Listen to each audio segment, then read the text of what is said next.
भूख अत्यंत विचलित कर रही है। भोजन आरंभ करें अनुज।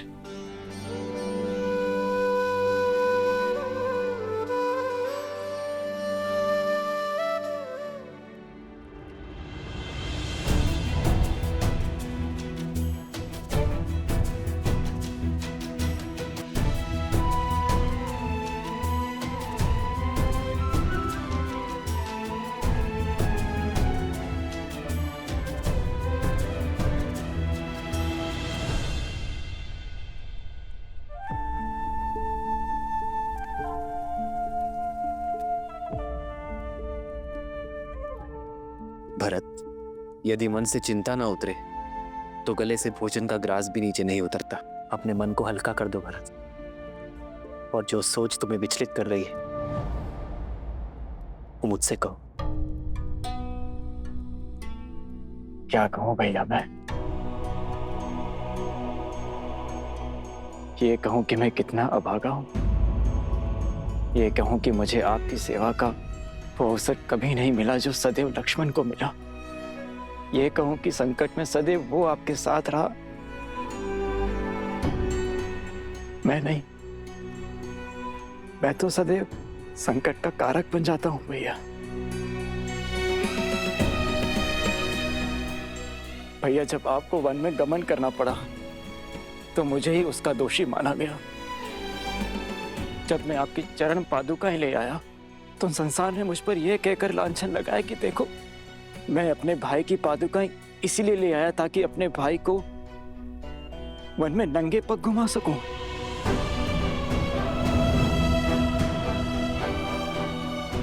और मेरे कारण मेरी सीता भाभी माँ को न जाने कितने माह तक उस दुष्ट रावण की बंदिनी बनकर रहना पड़ा। और अब जब अयोध्या पर संकट आन पड़ा है, भैया आप मुझे इस योग्य भी नहीं समझते कि मैं उन दो ऋषि कुमारों के विरुद्ध खड़ा हो सकूं जिन्हें मृत्यु के घाट उतारने के लिए मेरा रोम रोम तड़प रहा है। अपने दोनों भाइयों के अचेत शरीर मेरे नेत्रों के सामने छाए रहते हैं भैया। ये पीड़ा मैं अब और नहीं सह सकता। मैंने लक्ष्मण को रोका, उसे समझाया कि उन दोनों बालकों से सौम्य रहे, किंतु उसने मेरी एक ना सुनी। किंतु देखिए लक्ष्मण कैसे मूर्छित हुआ पड़ा है भैया। मैं तो उनसे लड़ने भी नहीं जा सकता क्योंकि मेरे भैया ही मुझे योग्य नहीं समझते। हुआ ना मैं अभागा।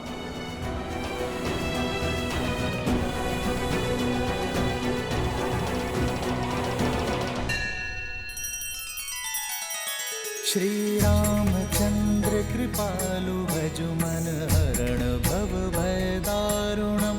नव कंज लोचन कंज मुख कर कंज पद कंजारुणम। सिया राम, सिया राम, सिया राम, सिया राम, सिया राम, सिया राम। आपने हमें असुरी शक्ति से बचाया, इतना घोर अपराध करने से रोका। हम आपका आभार व्यक्त करना चाहते हैं। कृपया यहाँ कुछ दिन रुककर हमें सेवा का अवसर दें। हाँ हाँ देवी, कुछ समय तो रुकिए, हम आपको कहीं जाने नहीं देंगे। आपको हमारी विनती स्वीकारनी ही होगी। कुश, अश्व और हनुमान जी का क्या? हम उन्हें और अकेला नहीं छोड़ सकते हैं। हाँ हाँ रुक जाइए देवी, कृपया हमारे लिए रुक जाइए। पर आश्रम का क्या होगा? सब लोग हमारी प्रतीक्षा कर रहे होंगे। हमें शीघ्र अतिशीघ्र आश्रम जाना चाहिए। हाँ हाँ, आश्रम में भगवान वाल्मीकि हैं ही नहीं। सारे आश्रमवासी कितना चिंतित हो रहे होंगे। आश्रम जाना ही उचित होगा।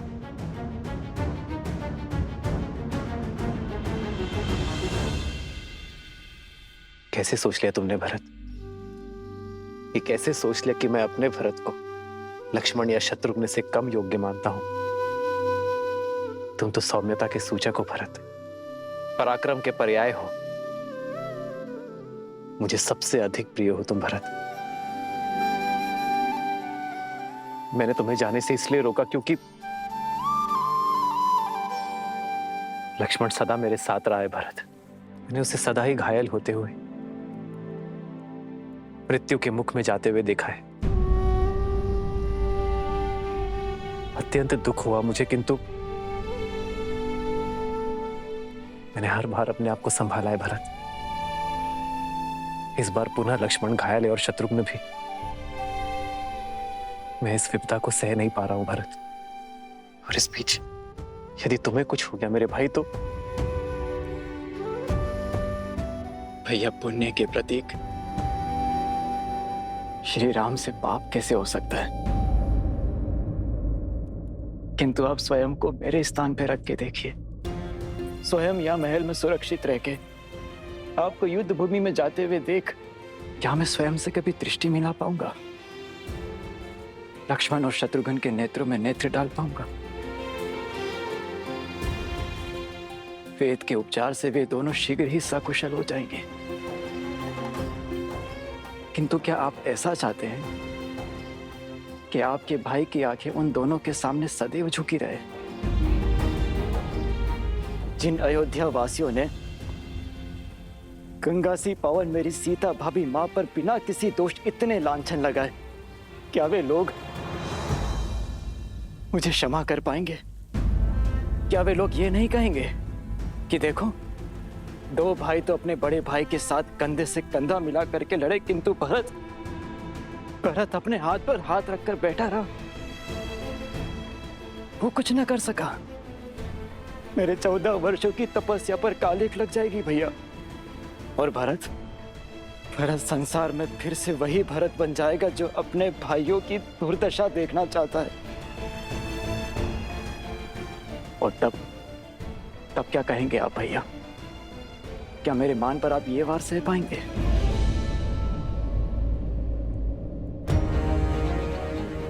उन दोनों ऋषि कुमारों से मुझे लड़ने की अनुमति दीजिए भैया, बिना किसी शर्त के और बिना किसी बंधन के।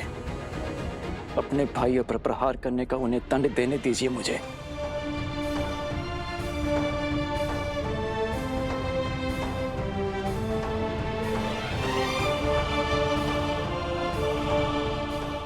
जाओ भरत, बिना किसी शर्त के, बिना किसी बंधन के जाओ,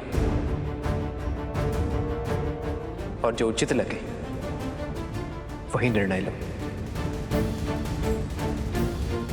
चाहे अब उन दो बालकों को जो दंड देना पड़े दो,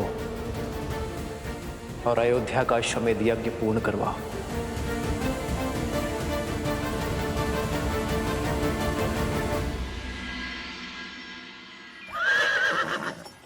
भैया, अब क्या करेंगे? राजा धनेमली ने हमें रथ देकर सहायता तो कर दी, किंतु साथ ही साथ संकट में भी डाल दिया। यदि ये रथ लेकर सीधे मार्ग से आश्रम की ओर गए तो अश्व और हनुमान जी माता को दिख जाएंगे। अरे मैं तो कब से वही सोच रहा हूँ कि हम लोग इस अश्व का मार्ग कैसे बदलेंगे। क्या हुआ? कुछ नहीं।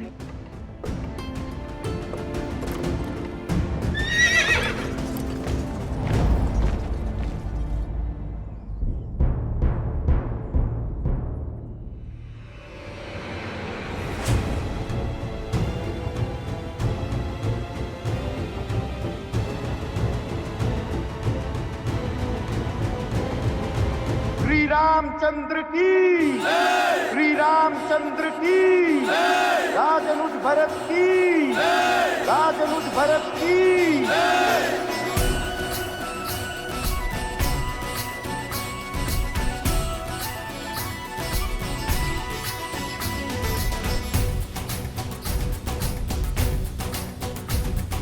विजयी भव।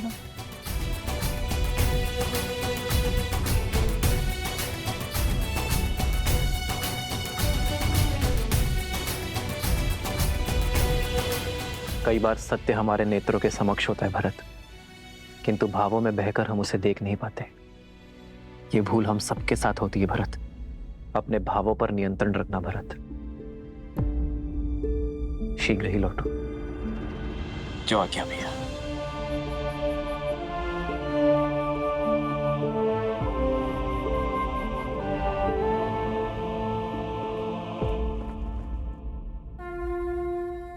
विजयी भव।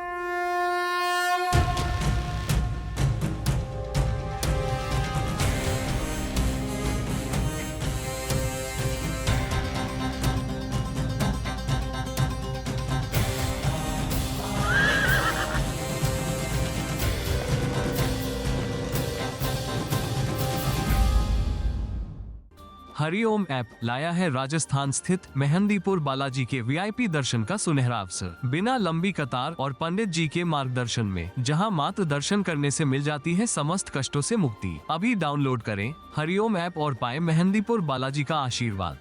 कौन है वहाँ? सामने आओ। हमें सोमकरण, अवत्सरा, तुम दोनों यहाँ? ये कहाँ से आ गए? अवश्य कोई नई समस्या लाए होंगे। नहीं नहीं, ईश्वर ने इन्हें हमारी सहायता के लिए भेजा होगा।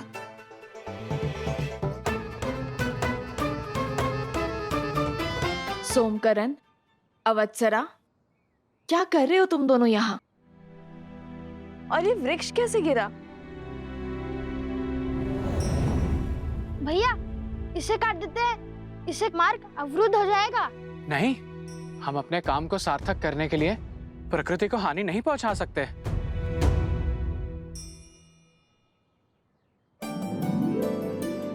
वो देखो, वो वृक्ष पूरी तरह सूख चुका है, कभी भी गिर सकता है।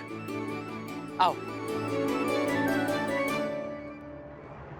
सोमकरण, उत्तर दो। वो वनदेवी, वो एक वृषभ उत्पाती हुआ बैठा था।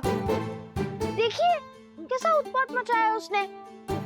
हम तो यहाँ यात्रियों को सावधान करने खड़े हैं कि वो कोई अन्य मार्ग अपना ले, है ना भ्राता? हाँ वन देवी, आप कोई दूसरा मार्ग ले लीजिए। ओहो, एक संकट से निपटे तो दूसरा संकट आ पड़ा। चलो कोई बात नहीं, हमें अपना कर्तव्य निभाना ही होगा। माता, आप लव भैया के साथ दूसरे मार्ग से आश्रम जाइए। मैं इन दोनों के साथ इस वृक्ष और इस वृषभ को संभालते हैं। न जाने अब किसे घायल करना चला होगा। किंतु तुम? माता उचित तो कह रहा है वो। चलिए हम इस ओर से चलते हैं। अरे ये मार्ग बहुत लंबा है, हम तनिक देर यहीं रुक जाते हैं। जब ये वृक्ष हटेगा तब हम इसी ओर से आगे बढ़ेंगे। देखिए माता, कितनी लंबी यात्रा करके हम यहाँ आए हैं और त्रिपुरा सुंदरी मंदिर में जो कुछ भी हमारे साथ हुआ उसके बाद आप बहुत थक गई होंगी। अब हम आपको पुनः संकट में नहीं डाल सकते। यदि उस वृषभ ने आक्रमण कर दिया तो?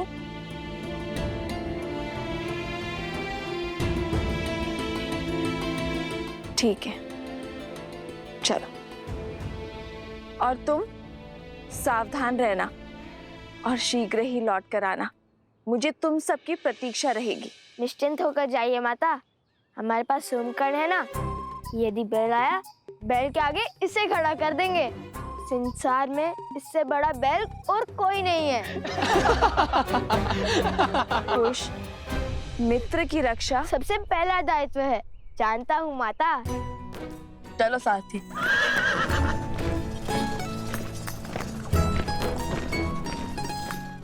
अद्भुत, आज तो बचा लिया आप दोनों ने।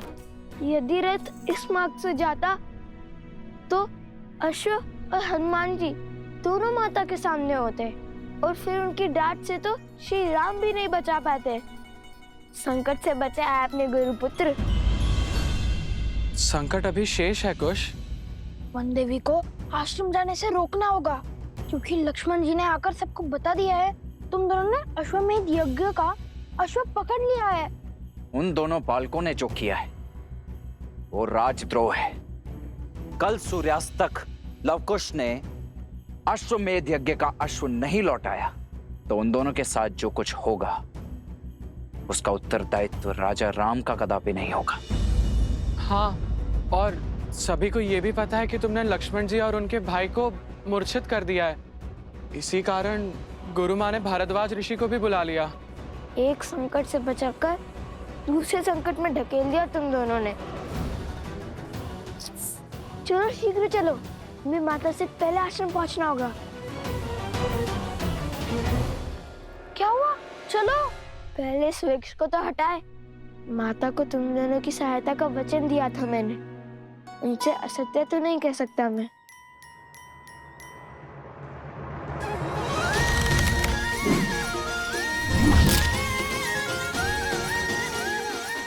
अपनी शक्ति दिखाने का कोई अवसर चूकते नहीं ना तुम। अभी मेरे गुणगान गाने का समय नहीं है, शीघ्र चलो।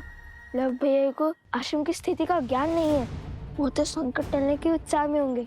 चलो। ये मार्ग तनिक लंबा है सारथी, तनिक तीव्र चलाइए। और तीव्र। बहुत घोर अपराध हुआ है लवकुश से। जाने ही पाप कैसा दंड लेकर आएगा गुरुदेव।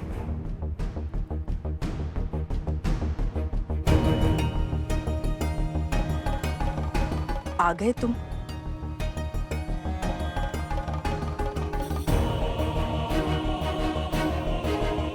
कुश, तुमने और लव ने इतना बड़ा अपराध क्यों किया? अश्वमेघ यज्ञ के अश्व को पकड़ा और अयोध्या के राजकुमारों को मूर्छित कर दिया, और ये सब बात तुमने हम सब से छुपाई क्यों? हम राजा राम के राज्य में रहते हुए उनसे शत्रुता कैसे ले सकते हैं? ये राजद्रोह है। हमने भगवान वाल्मीकि जी को संदेश भेज दिया है। जैसे ही तुम्हारी माता श्री आएंगी, हम उनसे बात कर अश्व छुड़वा देंगे। हाँ, और तीव्र चलाइए सारथी।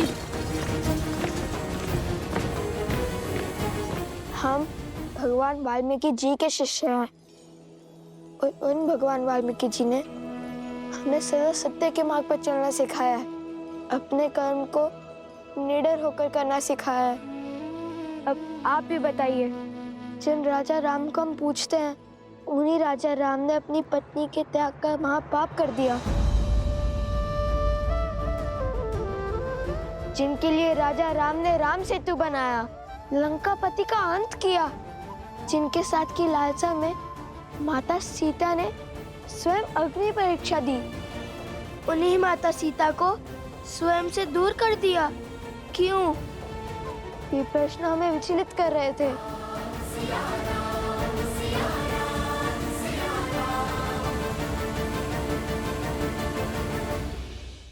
हम उन राजा राम की प्रजा हैं, पर आपने ही तो सिखाया है गुरुवर कि प्रजा को राजा से प्रश्न पूछने का पूरा अधिकार है, जिन्हें हम अपना आराध्य मानते हैं, दिन रात उनका नाम जपते हैं।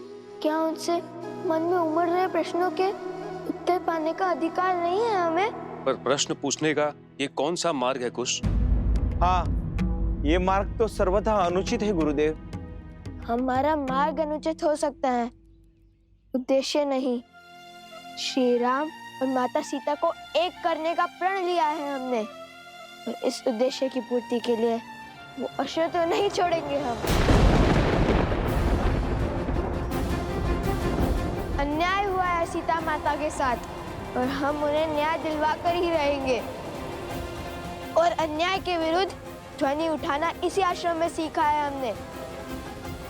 यदि आपको लगता है कि हमने कुछ अनुचित किया है, तो क्षमा कर दीजिए, किंतु यदि हमारे प्रण में तनिक भी न्याय दिखा, तो आप सबसे केवल एक ही विनती है मेरी, जब तक भगवान वाल्मीकि जी नहीं आ जाते, तब तक माता से कुछ मत कहिएगा।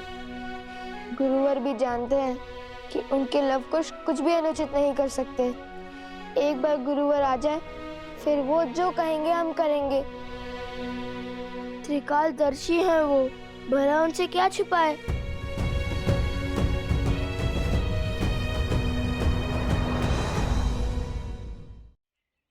नहीं ऋषिवर, ये बालक अभी नादान है। उद्देश्य कितना भी उचित है, उसका मार्ग इतना अनुचित नहीं हो सकता। आपका निर्णय उचित है गुरुवर।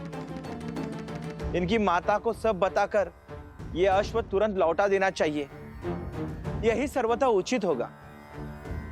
हमें श्री राम से प्रश्न पूछने का अधिकार है, इसमें भला क्या अनुचित?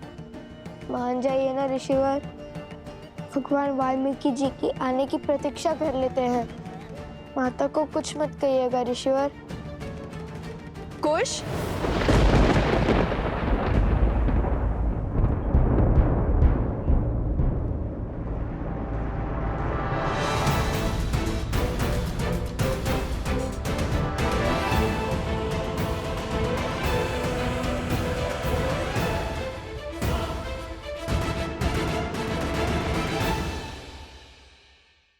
यही है वो शक्ति जो सीता की श्वास छीनेगी। ये मायावी अग्नि है सीता, इसे बुझाने का सामर्थ्य नहीं है तुम में। मैं एक अवसर देता हूँ कि चुपचाप अश्व मुझे लौटा दो, या फिर अपनी मृत्यु के लिए सज्ज हो जाओ तुम दोनों। बरसाना में है श्री राधा रानी मंदिर, राधा कृष्ण के दिव्य प्रेम का अद्भुत प्रतीक। यहाँ राधा कृष्ण को श्री लाडली लाल के रूप में पूजा जाता है। हरिओम ऐप के साथ आप बिना लंबी कतार पंडित जी के मार्गदर्शन में VIP दर्शन कर सकते हैं। साथ ही प्रसाद और पूजा के पुष्प प्राप्त कर सकते हैं। अभी डाउनलोड करें हरिओम ऐप और पाएं बरसाने वाली राधा रानी का आशीर्वाद। श्रीमद् रामायण के सभी एपिसोड्स फ्री देखने के लिए हरिओम ऐप डाउनलोड करें एंड्रॉइड के प्ले स्टोर या iOS के ऐप स्टोर से, या हरिओम YouTube चैनल सब्सक्राइब करें।